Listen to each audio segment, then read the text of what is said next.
Hello everyone, this is Donna, and I'm here getting ready to talk about Chapter 1 of Endgame.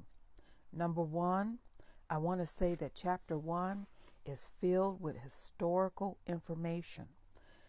It is really beautifully written, and in my opinion, in 100 years, they're going to be referring to this book for historical information. 500 years from now. They do that now with other texts from the past. This first chapter alone strips away the lie that the British press is trying to tell you, that Endgame is a lie and a book not worth reading. It's not true. In the first chapter, he talks about the Queen. He talks about in the beginning that the monarch privately disliked Johnson because of his behavior. He was the only PM that had to apologize twice. He talked about when she was meeting Liz Truss and how they asked her not to do it, but she said, "It's my job." They talk about the cane we see her with in the picture of the last meeting she had, that it belonged to Prince Philip. He says that Truss looked somewhat out of her element, which proved to be the case. Her time as PM lasted a mere 7 weeks. This is all historical fact. You can't get around that. He talks about her Piper. He talks about how when she went to Balmoral, they were saying that they didn't think she was ever going to leave. Well, remember in September, this picture here? Remember when she took this picture? I don't think it was in September, but remember we all felt she was very frail. Remember we all felt that her time was near. So did they. And in their opinion, she was never going to leave Balmoral. That was her last time coming there. He talks about other things. He explains to us that it's, like I said, it's filled with historical information. He says that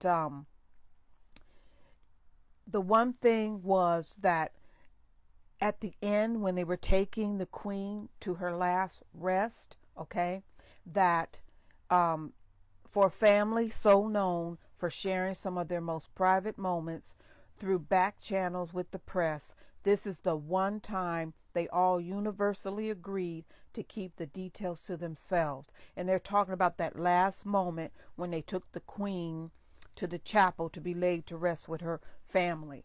Also, they say that he's just slagging off the royal family, but he's not. He says this about King Charles. He says, King Charles, who after touring the nation for 11 days as the new monarch, was understandably exhausted and emotional, a senior aide later explained.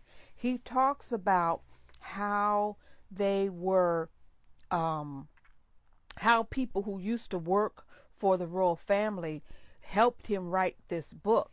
The first page of this book is just filled with wonderful information.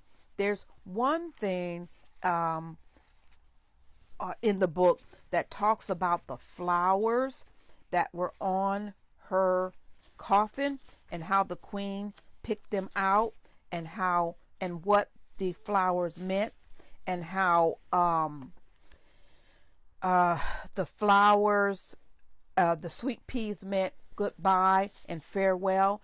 And I thought when I was reading what all the flowers meant on her coffin, it reminded me of how thoughtful she was and how even in her death she was saying goodbye to everyone, and she really had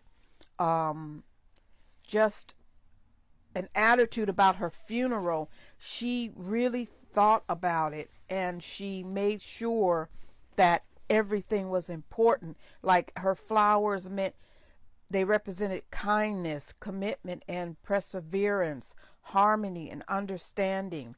And her favorite, the sweet pea, meant thank you for a lovely time and goodbye. That was Queen Elizabeth.